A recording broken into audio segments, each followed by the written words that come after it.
Hello, good morning, good afternoon, everyone. Thank you very much for joining. I think we have just about an okay number of people attending now, so we will go ahead and start. Thank you again for joining us in this annual exercise of the webinars we do for the Gender Promotion Initiatives. Yes, very happy to see you all again. If it's the first time you join us, then I really hope you find the webinar useful. So we will be doing this for the Gender Promotion Initiative, focusing on the theme that we've set for the initiative for this year. As usual, we have partners who will be also participating in the session. Forgot to introduce myself. My name is Sheza Suleiman. I'm the gender advisor with the Peace Building Support Office. So I work very closely with the Peace Building Fund, including in the Gender and Youth Promotion Initiative, along with Yelva, my colleague, who I'm sure most of you have met already. Yelva, would you like to introduce yourself? Nothing more to add. Thank you so much for joining us, colleagues. Pleasure to be here. So yes, today what we will be presenting on in terms of an overview is, again, just a general overview of the GPI initiative for this year, looking a bit more in detail at the theme that we're taking up this year, which is the supporting institutional capacity of local organizations, a bit more on the do no harm aspects of this kind of work. Also with from our UN Women partner colleague who will be representing herself, Marie, on engaging and co-designing projects, project proposals with women organizations, and also a CSO partner colleague will be taking us through aspects of supporting and financing women's civil society organizations. And then we go on a session on Q&As of any questions that you have. Please feel free to put them in the chat box. I think there will be an opportunity at the end to also maybe say them, actually make an intervention and ask these questions. As you know, for many of you who've been applicants before, the Gender Promotion Initiative is a response to the WPS agenda represented by the Security Council resolutions of 1325 and the consequent resolutions on WPS that also touch on peace building and women in peace building. Our first Gender Promotion Initiative was in 2011, so we've done more than 10 years now. This is our 11th year. The aim is to support approaches that promote gender equality and empower women and support their participation in peace building aspects.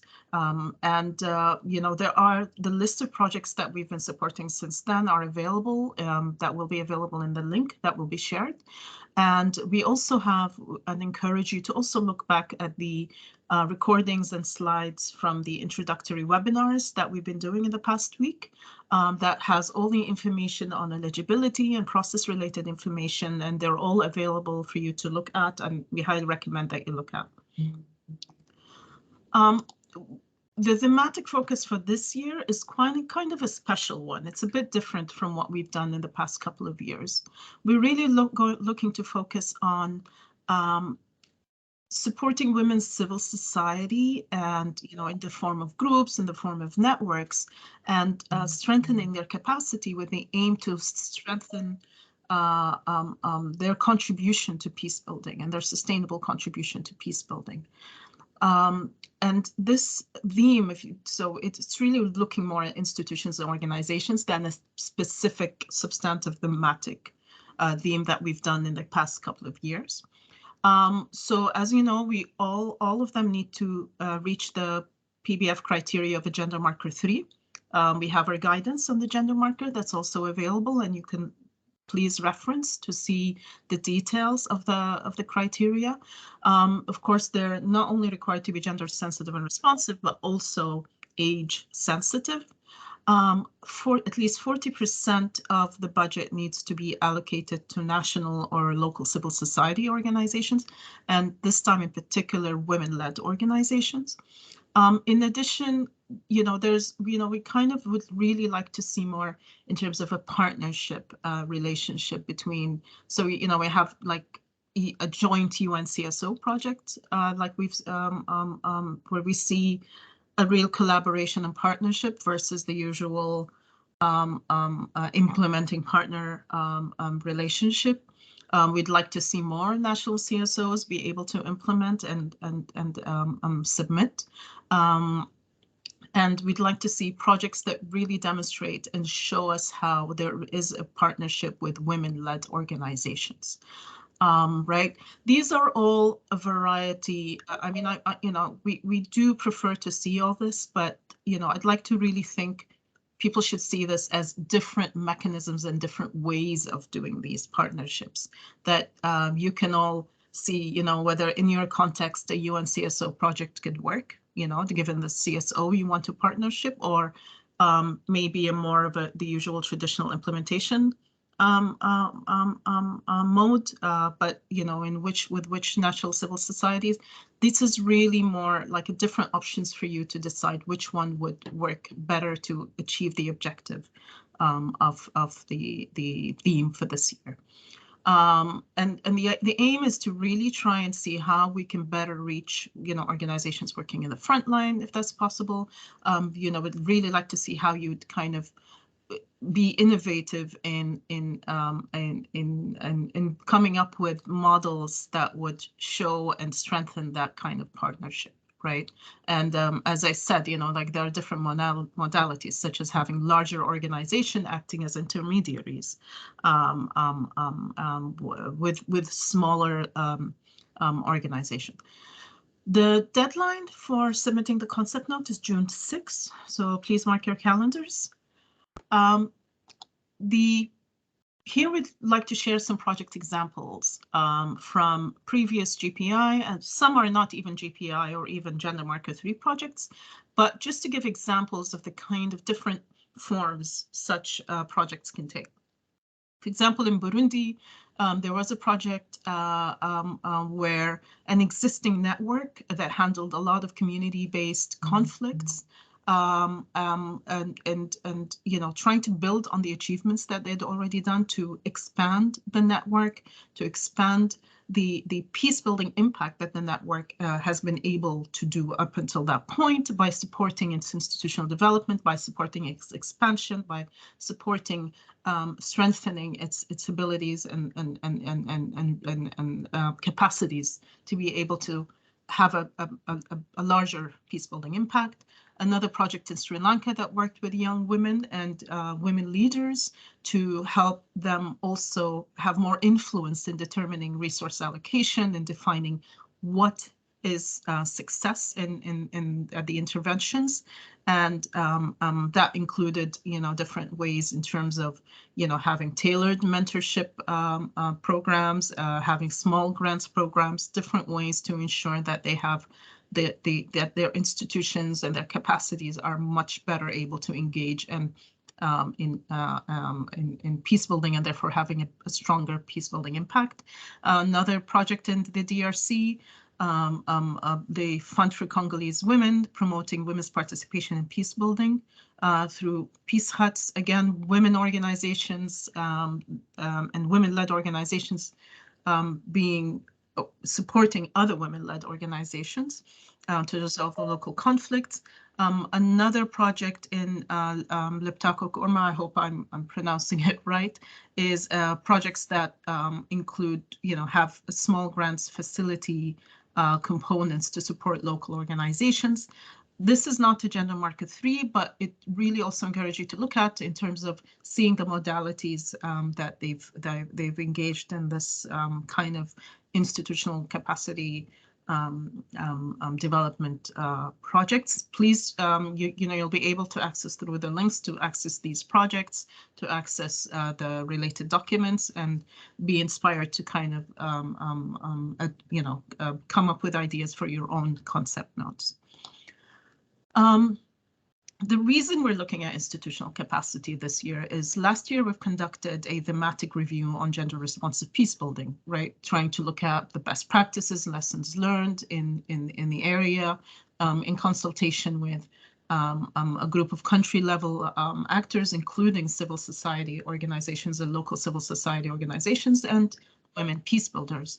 And one of the recommendations that came up about the need to focus more on the institutional capacity development and support that can be given to these organizations, right? And, including technical areas, but also in terms of being able to have resources to build their capacity and their institutional capacities. So, this is why we're doing this theme or looking at this theme. And again, if you look at the proposals, the examples that we've given you, you could see that this could include methods of engaging in doing a stakeholder mapping, in supporting organizations with a bottom-up needs assessment. These are the kind of activities that can be done, looking at identified capacity gaps, working through small grants facilities. Again, a range of options that you could look and see what would be the most suitable. Of course, the protection aspect is something that is very important for us to look at. In terms of, with women peace builders and human rights defenders, there's also the risk of, or they constantly, because of the nature of the work, face exclusion, marginalization, discrimination, and outright violence.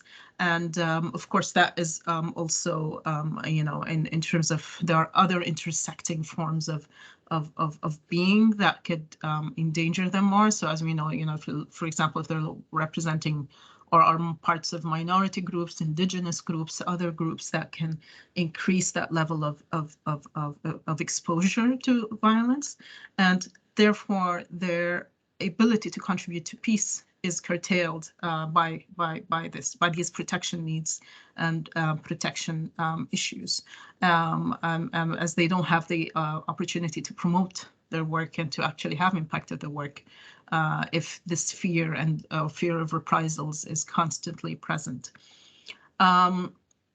So it's very important for our interventions to also consider and prevent, how can we prevent the risk for further exposing women peace builders and rights defenders and their organizations from facing potential backlash due to the work. And that's why when we look at risk, we're not just looking at the risk in terms of the project not delivering, but also the risks and the stakeholders of the project, right? How do we ensure that not through our interventions, we're not exposing those we're working with and our partners to further unnecessary or further risks, and how do we mitigate that? So that's a very important aspect to look at. The gender marker 3, again, we have the detailed guidelines that really takes you through the criteria that we look at in a project. Please pay attention to it. It's really a very important aspect we look at when we look at your concept notes. In the future, when we look at your proposals, we really look and scrutinize whether it fits that gender marker 3 criteria, where the principal objective is to advance the principal purpose of the project or the concept note. And the idea is to advance gender equality and women's empowerment, however, in the context of peace building, right? We need to see how the analysis, your activities, your outputs, everything is gearing towards being about gender equality and peace building. And that includes the budgetary aspect, right? Which, again, please go back to the guidance and you'll see a lot of details on that. Some of the things that we keep seeing, we just thought we'd share with you why some concept notes and ideas are usually not selected.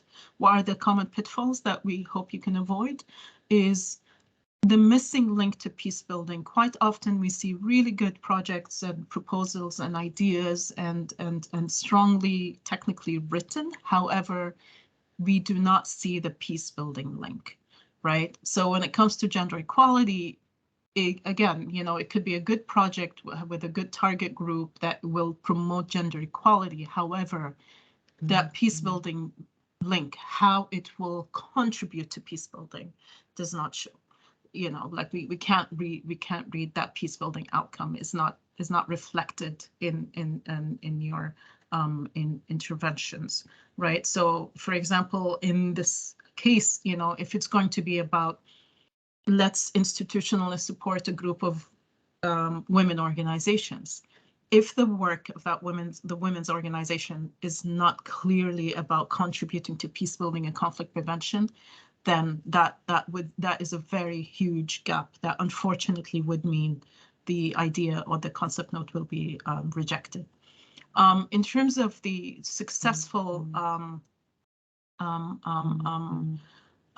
you know, again, in some of the more successful projects and why we kind of take them up is, first of all, we'd really like to not see generic sentences.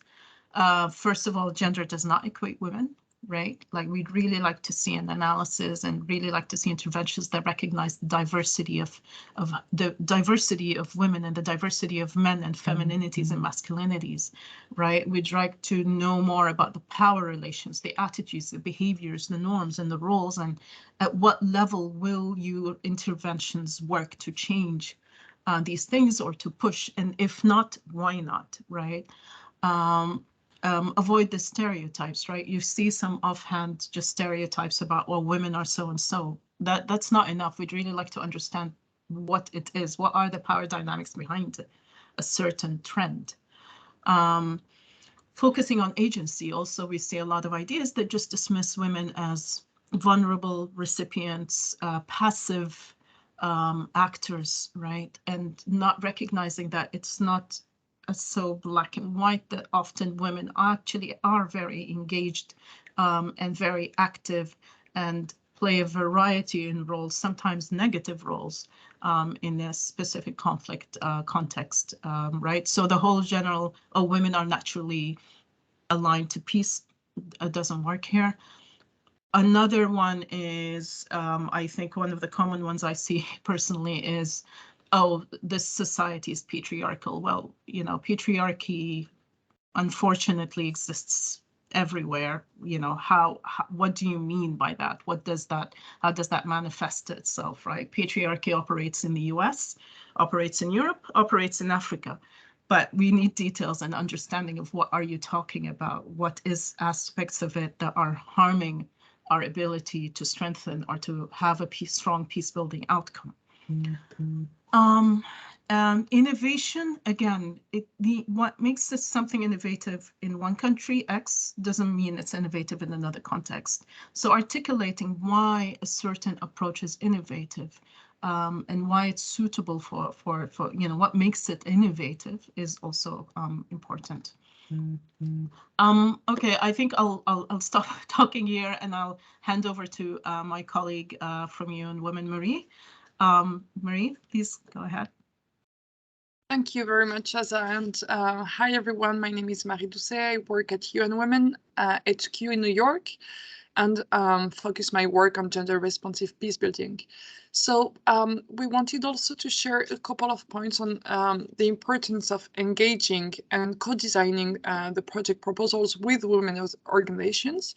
So this year call for proposal, of course, the focus is to strengthen and support women's organizations, but it is equally important to allocate time to properly engage with them in a true partnership approach. And therefore, there is a critical need to switch approaches that too often we continue to see where we consider women and women's organizations just as beneficiaries or implementing partners, but not really as true partners. So we all know that local women-led organizations and feminist civil society organizations are critical actors for conflict prevention, peace building, and sustaining peace. They have a wealth of experience, knowledge, and expertise from the ground. So it's necessary to convey this expertise and to engage with them in the project design. So this year, GPI submissions will be reviewed against a set of criteria, and the one of consultation and partnership with local actors will be specifically important. So it's critical to allocate time and resources for this process. We also know that you're working against tight deadlines, and sometimes you may have limited resources because you're still applying for competitive project proposal process with no guarantee that you will receive the funding. However, it is still important to allocate time, resources to properly engage with civil society and not reach out to them just on a ad hoc basis or at the end of the process. So basically, when to engage with women and women's organizations during the conflict analysis, priority setting, project design, budget distribution. You need to do that in a transparent manner. And of course, at a later stage during project implementation, but also monitoring, reporting, and evaluation. How to engage with women's organizations. So you, of course, need to have a transparent process to select the core partner organization. So either as a co-recipient if this organization is eligible as per the CSO criteria for eligibility, or as implementing partner. So you have all of this information in the intro webinar on eligibility criteria for a civil society organization, but so you know that even if they're not eligible to be co-recipients, they can always be partners in the projects. And the type of partnership you have on paper for the project proposal, it does not mean that one partner is more important than another in the way you lead your project, in the way you design the project. You will also need to identify key women peace builders and women's organizations to be engaged with throughout the project through consultations, project activities, institutional strengthening activities, etc. It's critical to ensure diversity of representation, to make sure that you reach out to women's organizations that are not the usual suspects, the couple of women's organizations that may be well established in the capital city, already well connected with the UN. It doesn't mean that you don't have to work with them, but you also need to make an effort to reach out to other organizations that might benefit from this type of supports. The focus on meaningful participation, ensure do no harm approach, as I already covered that, and also support effective women-led initiatives. So it's important to pay attention to initiatives that might already be ongoing and developed by women's organizations themselves. We did the reference to the UN Community Engagement Guidelines on Peace Building and Sustaining Peace that were developed by the UN and CSOs. CSO partners. So it's very important to read these, and they have some key concrete examples on what to do and what not to do in engaging with grassroots organizations. A couple of I will be quick on this one. Typical pitfalls in engagement, such as I already mentioned some. These are typical errors that we continue to see in project proposals. So as I mentioned, when women are considered as beneficiaries only or stakeholders, but not actors or leaders. When women are consulted too late in the process, if only well-established women's organizations are invited for a consultation or partnership. Lumping women and youth together, I feel we repeat that all the time, but it is really, really important to break down these very broad, generic categories and understand when we talk about women, which women are we talking about? Are they women leaders in politics? Are they women from civil society organizations? Are they old women or younger women? And the same goes with young people.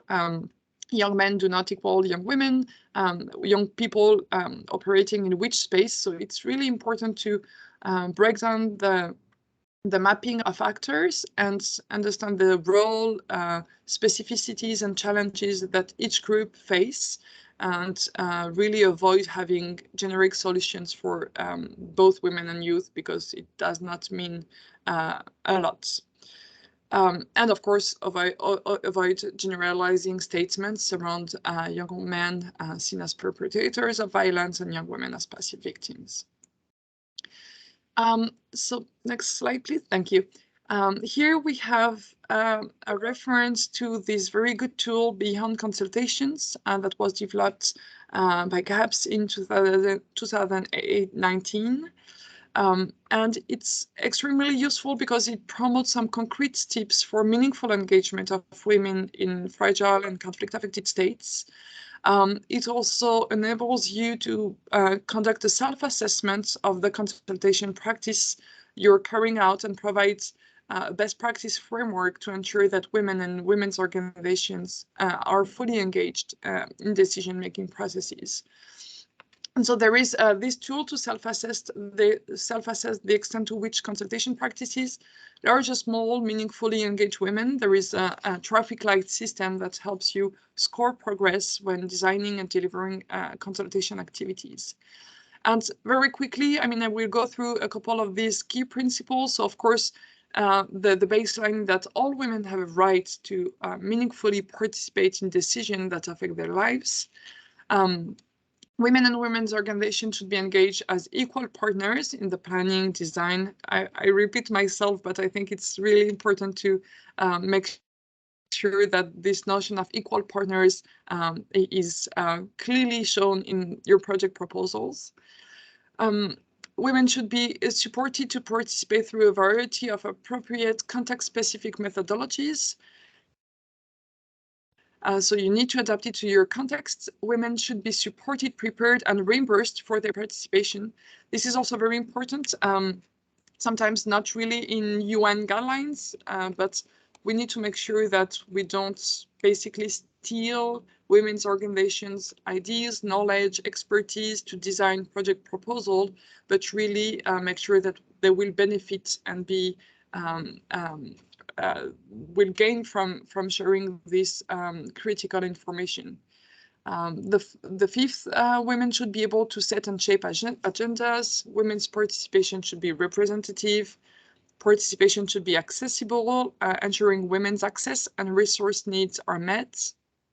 8, participation should be safe, empowering, respectful, and not extractive. So again, I feel this is a critical point, and too often we see that the type of partnership with local grassroots organizations can be precisely extractive or not empowering. 9, knowledge and learning generated by consultation should be shared with the communities from which it was informed on an ongoing basis. And 10, meaningful participation is not an end in itself. Women should ultimately experience tangible benefits through their engagements. And I feel this is really the core principle of this year GPI call for proposal, to make sure that throughout the process, women's organizations have a benefit and are empowered and strengthened to do their peace-building work. So I will stop here and let the floor to my colleague Marina, who will be able to present some very concrete tips on how to strengthen and support women's organization in the grant. Thank you.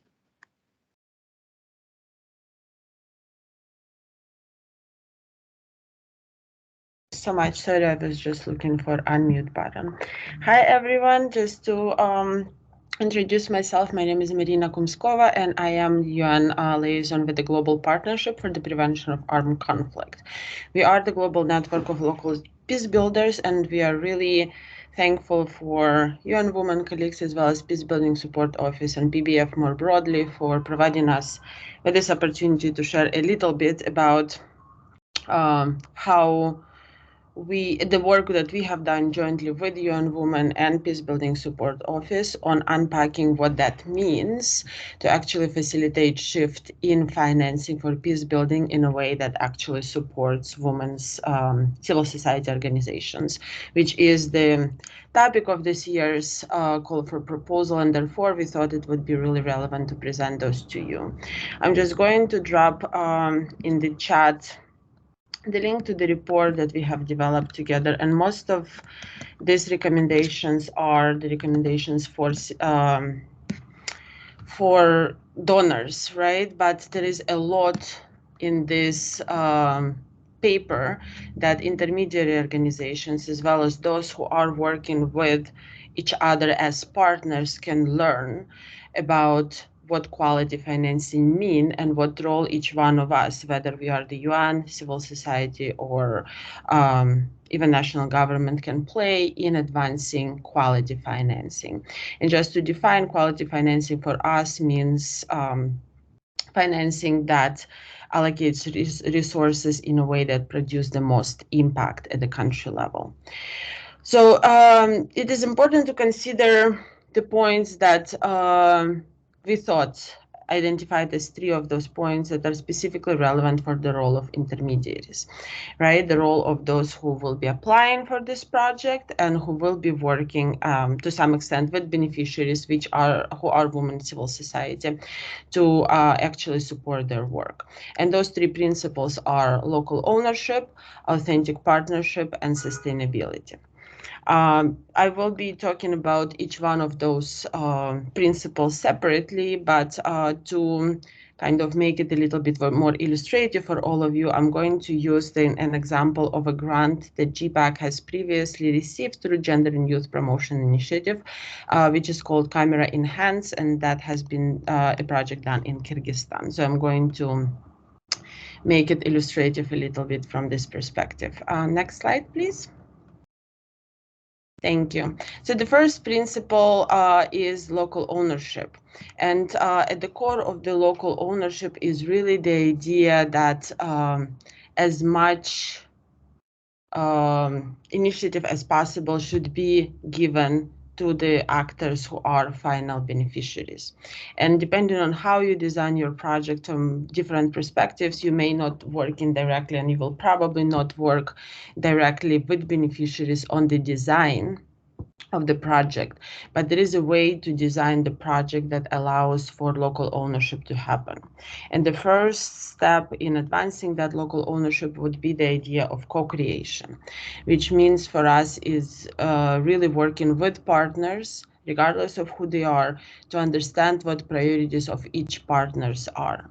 We all know that sometimes when we pursue joint programming, whether it's within the UN or among different partners, it's always one actor who is in the lead and others are kind of supporting actors in that sense. So what we encourage is that, yes, this model can particularly survive, but in that sense, you should really have a conversation before drafting a proposal on the red lines, right? What are some of the red lines that the partner have, and really allocate some time to listen in a way that allows all partners to be involved in the process of creating the proposal, but also moving forward in creating the implementation phases. And whenever the switch in the implementation phase is necessary, that's also where all of the partners need to be engaged.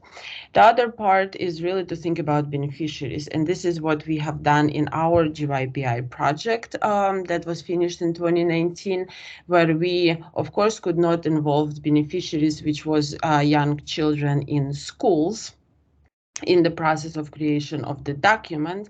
But what we have designed in the very beginning is that idea that beneficiaries must have a choice, right? It's not specifically that these are the type of services, these are the type of benefits that they are going to be receiving, but it's really about the idea of ensuring that beneficiaries, when the project gets to them, actually have a choice between a few different choices on how to proceed. And in that sense, what we have done in our project, we have basically developed a set of resources that then young people had the flexibility of using in many different ways, right? And they essentially chose what to do with those resources that were provided to them.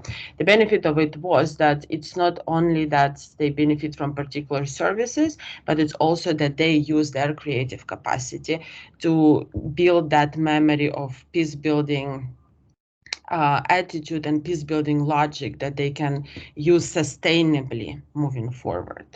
And the third point is participatory grant making, which means that it would be good to include as many people as possible in the budgeting and the decision on how the budget will be allocated.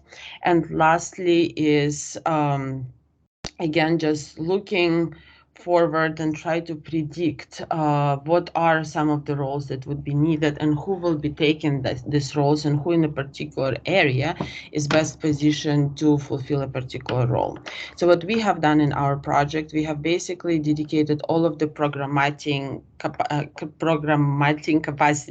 capacity to partners who work at the national level in Kyrgyzstan, and they have decided everything on programming, and we as actor working at the global level have been basically acting as providing capacities they do not necessarily have in supporting their work. So that was a clear allocation of roles in terms of what are the type of roles that national actors are taking and what are the type of roles that intermediaries should be playing.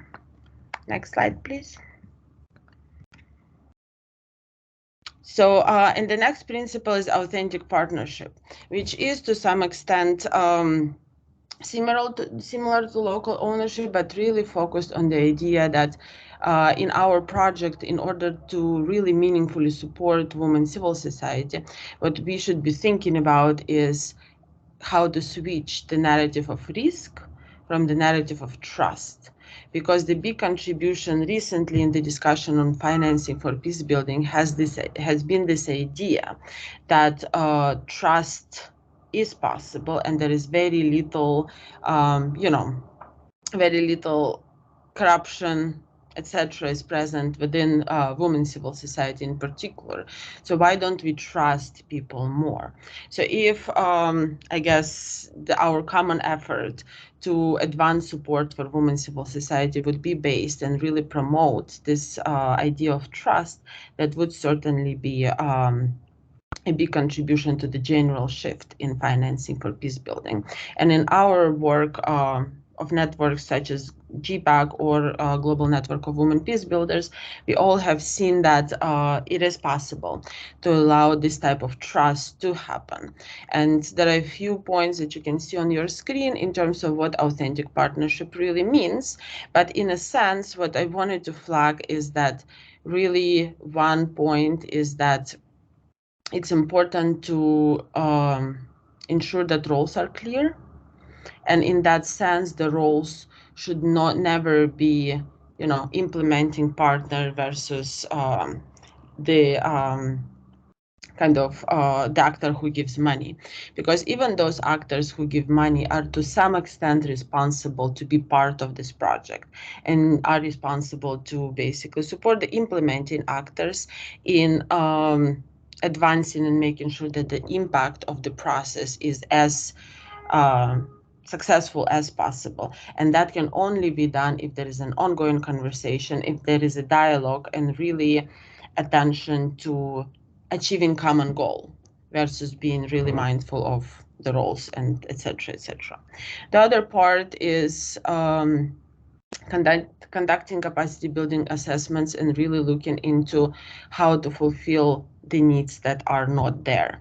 And in our example as GPI, our added value has been one, providing monitoring and evaluation support, right? This is not to say that national actors do not necessarily know how to do it, but it's not their role, right? They're doing the work and they are committed to programmatic objectives and the impact. And what our role in that sense has been is really to encourage reflection, to go along with them throughout the entire project and ask right questions, right? Ask them to reflect on what is that they're doing, and that helped them to actually be able to generate quite good reflection and better understand what is that this project meant to them. So this constant constant effort of reflection would not be possible if the roles would be defined differently, right? But because we were supporting throughout the entire project without doing any programmatic work and really trusting local actors with the local work, but kind of supporting throughout the entire process them with reflecting and asking questions and really encouraging them to think, that has proven first tremendous results that this project has achieved, and second, really created a space for learning for local peace builders to think further. And the last point that I wanted to say in terms of the type of support that actors can provide is, of course, the global policy access, right? This is also that local peace builders do not always have. So in that sense, it is important to be mindful of the roles, but what authentic partnership really entails is the opportunity to see added value and not kind of justify who is more powerful and how decisions are being made. In that sense, the allocation of money among different actors is also an important part, right? But we have seen a lot of the closer it gets to the ground, the less money there is. So we should really be thinking in terms of how that part can be challenged and what are some of the models that can be developed for allocating resources differently. And the last point on sustainability, the next slide, please. So a few points that are worth highlighting in terms of the opportunity that Gender and Youth Promotion Initiative has offered. So for us at GPAC, it has been really the starting point of a big project, right? What we have been able to do is, one, we have been able to use existing mechanisms that are already exist at the community level. What we have done is basically we purchased, technically speaking, right, through the grant that we have received from GPI, all of the resources that people continue using now to advance their work. So in the same way, in supporting women civil society, it's important to do a needs assessment and see what is that this project can live with them that allows for them to sustainably continue doing the work. Another way in which sustainability can also be approached is that sometimes in the work of women's organizations, there is always that one piece that requires additional resources, but to contribute to the bigger role, right, and to the bigger opportunity of for women peace builders to achieve their goals. So in that sense, catalytic capacity of the fund could really allow you to, one, test new opportunities, but also do that one bit that contributes to the bigger strategic objective of civil society. And one of the examples that comes to mind is really the work on supporting women peace builders in NAP implementation at the country level, right? Sometimes women just missing these resources to be able to part of the process to go somewhere. This is how to advance the bigger goal that they have, and this is how GPI can certainly be quite helpful. Building institutional capacity, right, in terms of, and that has been said before, enhancing resources, leaving things and skills and opportunities as much as possible with women peace builders, so they could actually generate the knowledge that they have received through the Gender and Youth Promotion Initiative, Gender Promotion Initiative in this sense, to be able to continue their work and really strengthen their work moving forward. And in that sense, if we are speaking about this project from the perspective of supporting women CSOs, really the sustainability aspect and being able to give as much resources as possible for women to be able to consistently doing their job, that should be really at the core of how we think about support for civil society. Before I stop, I just wanted to flag that these are our proposals, and of course, as civil society members, we are always pushing for a little bit more than perhaps possible in all of the situations and all of the contexts. But if you can pick up at least 1 or 2 messages from this discussion that would already be quite useful to advance broader shift in terms of how we look at support of women civil society more broadly. Thank you so much, and I hope I didn't speak for too long. Thank you so much, Marina. Thank you so much, Marie. Always a pleasure to have partners bringing in their perspectives, UN Women's experience on the topic, and engaging with the women organizations, and of course civil society perspectives and the recommendations they made. And I know, and I'm sure that it's quite highly appreciated to always hear also from their experience some recommendations that I'm sure a lot of you will pick up. So to the Q&A component, I'm going to ask for some patience. We really try to answer all questions. And Yilva, I see Yilva is already hard at work trying to respond to them.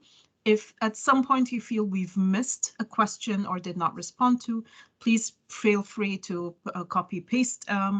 Again, we just, kind of, it's really usually just missing it rather than, intentionally not responding.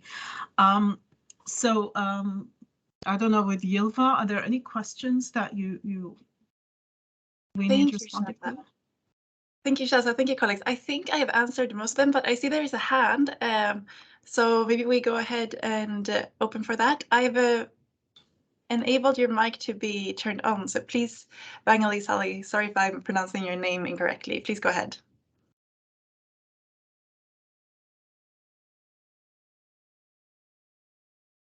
Oh, you can unmute yourself.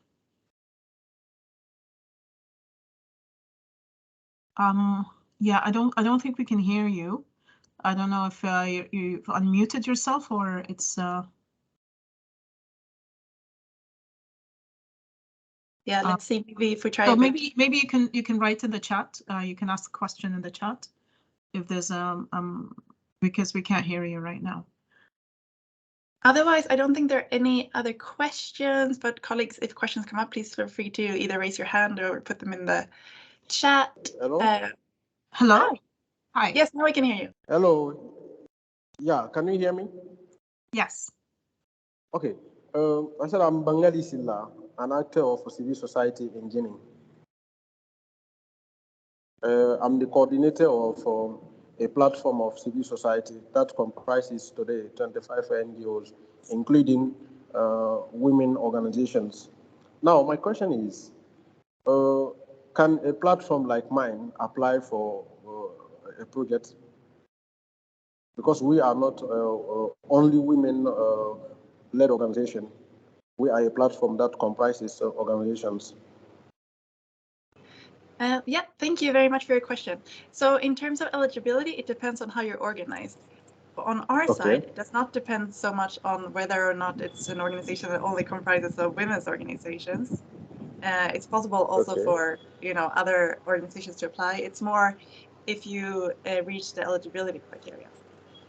But please, more information is available in the call for proposal as well as the intro webinar. So please check there, and please feel free to reach out to our PBF coordinators in the countries that will be able to advise on country-specific, advice. Thank you. And yeah, of course. Thank you. And may I add, it's as Yilva said, it's not necessarily that you have to be a coalition of women-led organizations, but as the theme says, we'd like to see in your idea how your interventions will lead to the strengthening of certain like women-led organizations or women peace builders, etc. Like it sticks to the theme. But the applying organization itself does not need to be one. That's fair. Okay. The second question is, how can we access the template? For the concept notes, it's already on the website. I shared the link. I'm very happy to share it here again. One moment. Okay, thank you. Thank you. Thank you. There's this question here that I think is just to kind of, if anyone, that was asked by Maria regarding the theme. And I think it's good to kind of highlight it here and to elaborate, because I'm sure maybe many of you might have that question. In that terms of the theme or the nature of the work that were done by the organization, as we said, for us, the theme is about institutional capacity for sustainable contribution to peace building.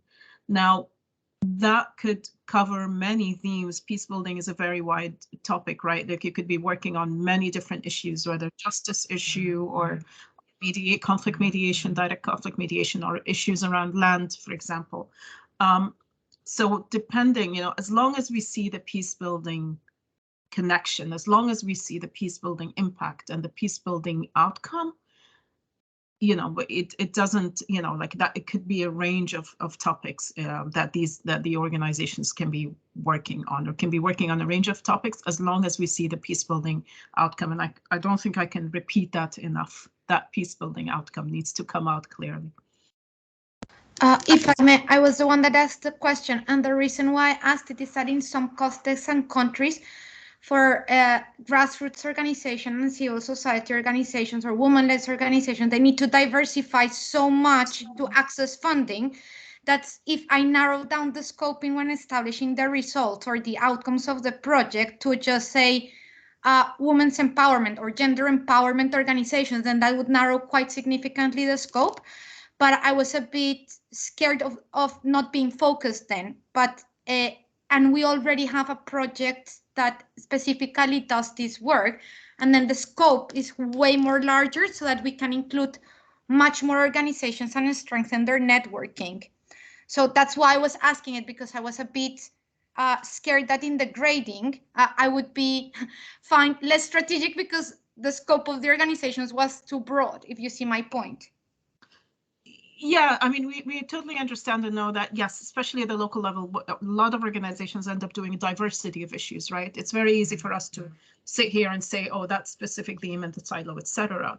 But in the concept note itself and in the idea being presented, if we could see that connection and that link of how what the organization does, how the concept note will strengthen the capacities that will enable them to be able to contribute to the peace building issues and the conflict prevention issues, that's all we need to see, that kind of peace building outcome. The organization might be doing other things, like that's I don't think that's an issue, and I think that's the reality of how organizations are working at that level.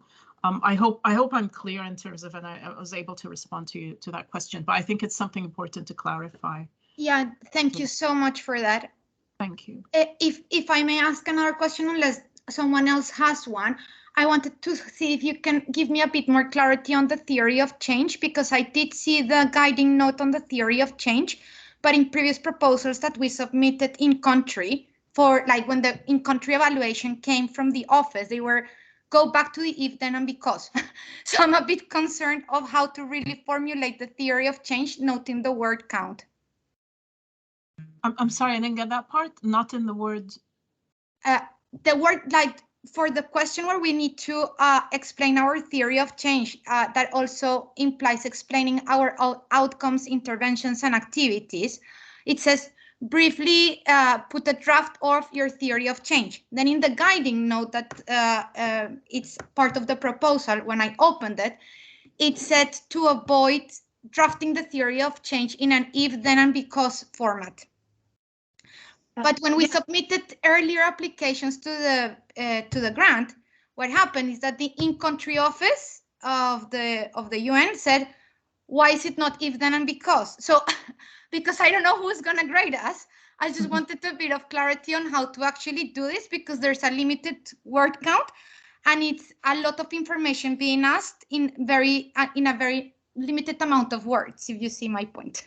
Yeah, thank you, Maria. I can start answering, I think. So in terms of the theory of change, yes, I agree. There's a lot of information we're asking for in a limited space in the whole concept note.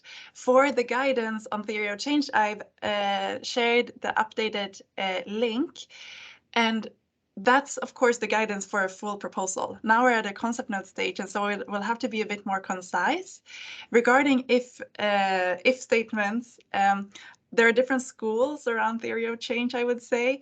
And from the PBF side, we're trying to move more towards, explaining more and explaining assumptions and so on. So for the concept note stage, I would advise to go more towards that route.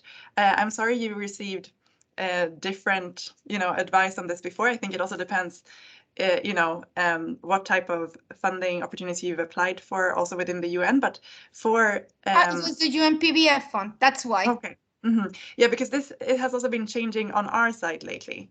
But for now and from now on, we're moving towards, explaining the assumptions and so on. So I would recommend you to go into that direction.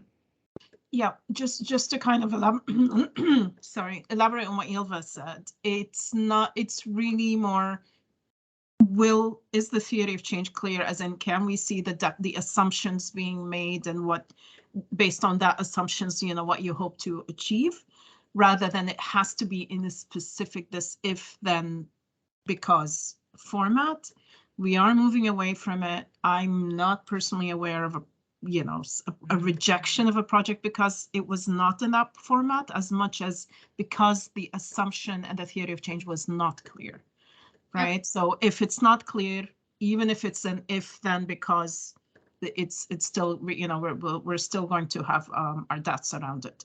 But yeah, we are moving away from it has to be conscripted in that. What's really important is the clarity of the assumptions and what you hope will be achieved because of that. In that sense, is it possible to attach to the concept note like the flow chart that actually does look the linkages and pathways of the theory of change, or that would be more at a later stage? Yeah, thank you for that. So it's not possible to attach any additional, project-related documents to the concept note. We are only looking for the questions we're asking to be filled out. So that would be at the later stage. Yes. Thank you so much for that. I'm happy to move to the assumptions, to be honest. Okay, great. Thank you. Thank you, Maria. I think we have one question from Ibrahim on when the call for proposals will be launched. So just the timeline, I guess, Ylva? Yeah, so it is open now and the deadline for concept notes is June 6th. Hope this helps to clarify. Please find the call for proposal. Please find more information in the call for proposal. Thank you. Great. Any other questions, or if there's anything our partners would like to add, perhaps?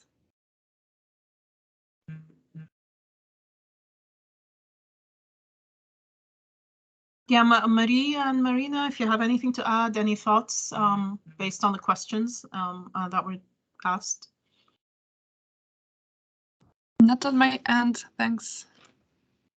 Yeah, I just wanted to say the same, but maybe just to reiterate, to look at the points for the different ways of supporting women peace builders, and the document that I shared earlier, and happy to share again, provides a few meaningful ways of generating small grants or other ways of supporting civil society, including, Maria, to your point, in terms of networks.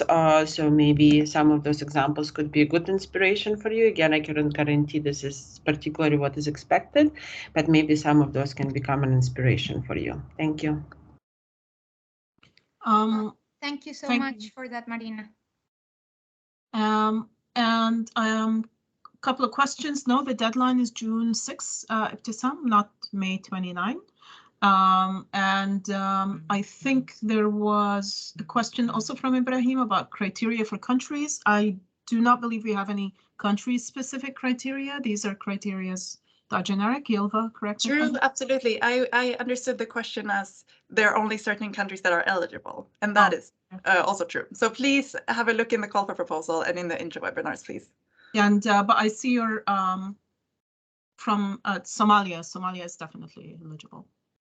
True. I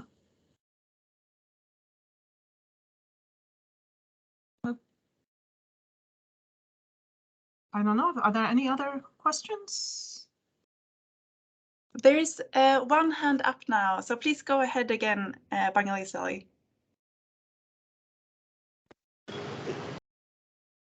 Oh, can you get me? Now we can hear you. Yes, thank you. Okay, thank you. My question is about the deadline.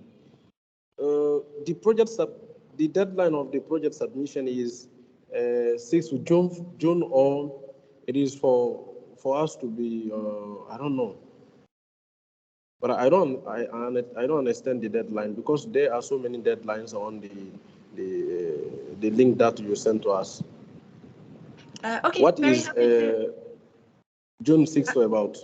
Okay, very happy to clarify. So on on the website, there's a lot of dates, but it's more regarding, you know, the webinars and when different things have been taking place. The deadline for now is regarding concept notes, and that is June 6th by midnight New York time. No late submissions will be accepted. To submit a project? To submit the concept note. Okay. Yes. Okay, so for like the whole process, please check our intro webinars where we explain, you know, it's a 2-stage process and so on. But yes. Okay, great. Thank you. I think we've answered all the questions. Oh yes, and thank you, Jörg, for clarifying. That is indeed true. So that's the deadline on our side, on the PBF headquarters side. And then it is true that certain, you know, PBF secretariats or other, you know, PBF focal points might have internal deadlines in country. But please refer to the PBF secretariats and focal points for this, please. I will share the contact list with the slides today. And yeah, please, you know, in terms of Marina and the work they've shared and the report they've shared, she's just put their email there if you have any questions regarding that or would like to know more about their work in that area. Yes, I really hope it was useful. Good luck for all the applications and the concept notes. We look forward to looking at them and reading, so good luck. Don't hesitate to reach out with any questions. You have the emails through which you can reach out. And yes, of course, I recommend looking at these webinars. Again, they're available in French and Spanish too, so feel free to look at them, look at the introductory webinars. And yes, good luck. Good luck. Thank you. Thank you, colleagues. Thank you very much. Have a lovely evening. Bye.